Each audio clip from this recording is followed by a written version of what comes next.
The Great Wheel by Robert Lawson. Chapter 7. The next few weeks passed in a delirium of work. Some of the jobs in New York had been rather rushed and hectic, Con thought. But compared to this one, they seemed like restful vacations. The moment they stepped out of Mr. Ferris's office, Uncle Patrick was transformed into a roaring, driving mass of energy. No wonder Mr. Ferris called him his right hand. He was hand, arm, feet, voice, and brawny back. He seemed to be in half a dozen places at once. Down the hole, out among the dump carts, in the office, at the supply shed. Con could keep track of him only by his bull voice and the flash of the red beard. Wherever he appeared and wherever his voice carried, the men became infected with his spirit. No need now for fires at which to warm themselves. Coats and mufflers were discarded, and despite the biting cold, the sweat began to flow. Before they even reached the excavation, Uncle Patrick was roaring orders. The derrick yanked out Danny's inadequate shoring. A squad of Swede carpenters appeared from nowhere, and new planks and timbers were soon being assembled. Before long, a veritable cofferdam, tight and massively cross-braced, was being driven down. Another derrick arrived. The force of diggers was doubled. The dripping scoops of sand and muck came up faster and faster. The dump carts couldn't keep up with the flow, and more were sent for. Con was kept racing hither and yon, up and down the mud-caked ladders, to the supply shed, to the office. Now he was helping Danny boss the diggers, now helping the Swede timber workers, now holding a tape or plumb line for the engineers.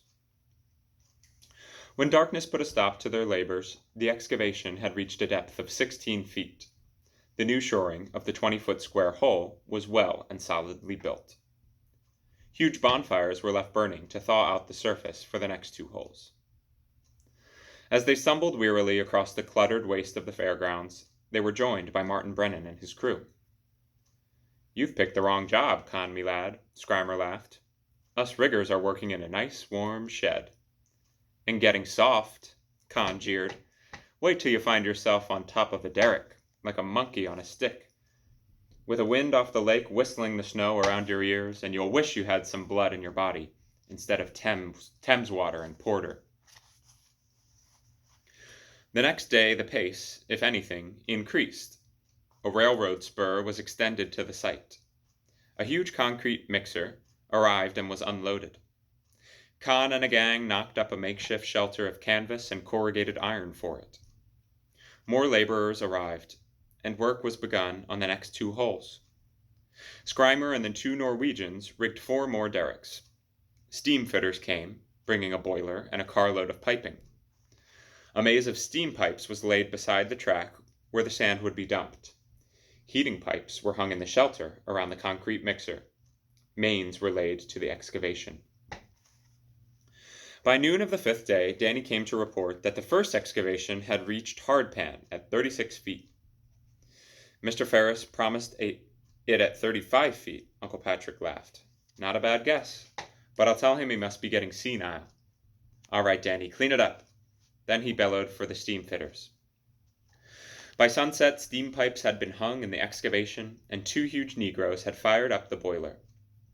Con and Uncle Patrick stood at the bottom of the hole, looking up at the golden sky through a network of steam pipes and cross braces. The cold pipes clanged and banged as the steam began to circulate. "Well, lad," Uncle Patrick said, "I promised to get you out of a sewer ditch, and here I've got you down in a 36-foot hole in the ground, where you couldn't see the evening star without you had the neck of 4 giraffes on you. Cheer up, though. A month from now, and you'll be 36 feet up in the steelwork and wishing to heaven you are back in your steam-heated excavation." "How do you suppose Mr. Ferris knew that we'd strike solid bottom at 35 or 36 feet?" Con wondered. "How?" Uncle Patrick answered.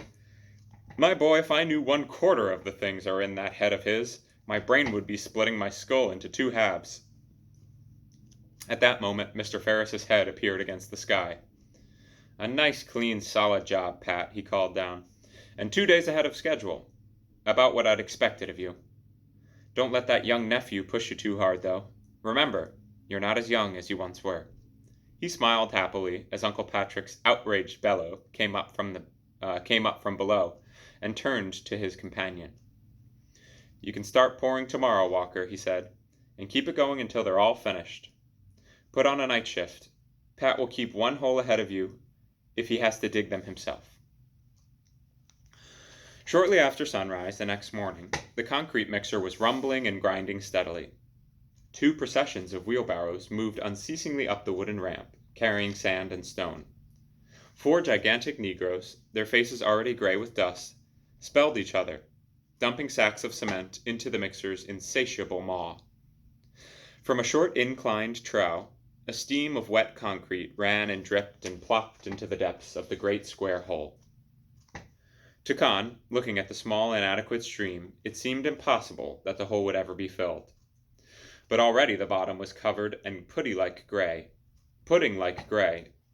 and the pudding-like gray tide was starting almost imperceptibly to creep up the hissing steam pipes. Uncle Patrick brought Danny over to look. "There now, Danny," he said. "Do you see how Mr. Ferris and me work concrete in freezing weather? 'Tis only child's play, this.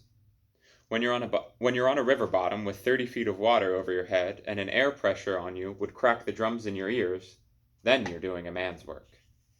Now get back to your digging, and let's hear no more talk about how things can't be done." At sunset, a night shift of laborers came on. Kerosene flares were set around here and there to light the work. The procession of wheelbarrows continued without interruption. The mixer ground and rumbled. The stream of concrete plopped steadily into the hole. When they returned next morning, the hole was a third filled, and 4 heavy twisted steel rods were being hung from the cross braces. The engineers with transit and tape checked their placing with the greatest care. "Anchor bolts," Uncle Patrick explained. "With them buried in the concrete and bolted to each leg, our towers ought to stand up to any gale that ever blew and an earthquake or 2 thrown in." The work went on systematically now. There came a warm rain that turned the site into a sea of mud. It was followed by a spell of zero cold that turned the mud into iron-hard ruts and hummocks. But the steam pipes kept the sand dry and unfrozen, the concrete setting properly. As each foundation was finished, the mixer was shifted to the next hole, and the pouring continued almost without interruption. Days stretched into weeks unnoticed. Con had lost all track of time. At night, he ate Mrs. Murphy's good food and staggered up to bed. There were no Sundays off, for there could be no stop in the concrete pouring. There was no time to talk with Martin Brennan or even Uncle Patrick, except for short consultations on the work. He did realize that the days were growing a bit longer, but that meant only longer hours of labor, for their working day was from sunrise to sunset. It came as a sudden surprise when one afternoon Uncle Patrick heaved himself up out of the 8th excavation, wiped his hands on his muddy overalls, and announced, "Well, laddie, there goes the last scoopful of muck. Our sewer work is done. Now let's clean up this mess." Half the diggers were let go, and Con set the rest to straightening up. 2 days later, he and his gang suddenly ceased their labors, startled by a strange stillness. The concrete mixer had stopped. The fireman dumped his fire. The engineer tied down the whistle. The shrill blast brought the draftsmen, the riggers, and the rest crowding from the sheds. As the scream of the whistle died away in a last watery gurgle, Mr. Ferris himself came out to congratulate Uncle Patrick. "Well done, Pat," he said, "and a week ahead of schedule. You'd better take a couple days off. You and your nephew both. You deserve it." The next day, coming over to collect some pay, Uncle Patrick and Con surveyed the now deserted scene. The sand pile and its pipes, the small mountain of crushed stone were all gone. The concrete mixer had been loaded on a flat car and hauled away. Leftover planks and timbers were neatly stacked. On the steam boiler and its lone Negro fireman remained. Only the steam boiler and its lone Negro fireman remained. The pipes buried in the foundations would be kept hot for some days still. The result of the previous weeks of bustling labor did not look impressive. only 8 evenly placed slabs of concrete that might have been chicken house floors, each with 4 heavy bolts protruding a foot or more. Doesn't look like much for all that work, Con said. It does not, Uncle Patrick agreed, lighting his pipe. Unless you know what's underground. Over 4,000 yards of concrete. 8 great monoliths, the way scientific men of future ages may be digging them up and wondering what strange race of people buried them here, there, and why. They'll little guess that it was all for the amusement of the public at 50 cents a ride. Con enjoyed the short rest. He had seen nothing at all of Chicago, so Uncle Patrick showed him the city, which did not impress him very favorably. Compared to New York, it seemed quite crude and garish, and the ever-present aroma of the stockyards and slaughterhouses was far from pleasant. He bought a few clothes and a fur cap. He also purchased a buffalo robe to send to Uncle Michael. The shops were full of them at ridiculously low prices. With considerable struggle, he managed to write quite a long letter to his cousin Agnes. He would have liked to send one to Trudy, too. The thought of her blue eyes, serious and wide with trust as she said, "You will come. It is your fortune," had lain warm in his memory ever since that last evening at sea. But he did not know her address, even her last name.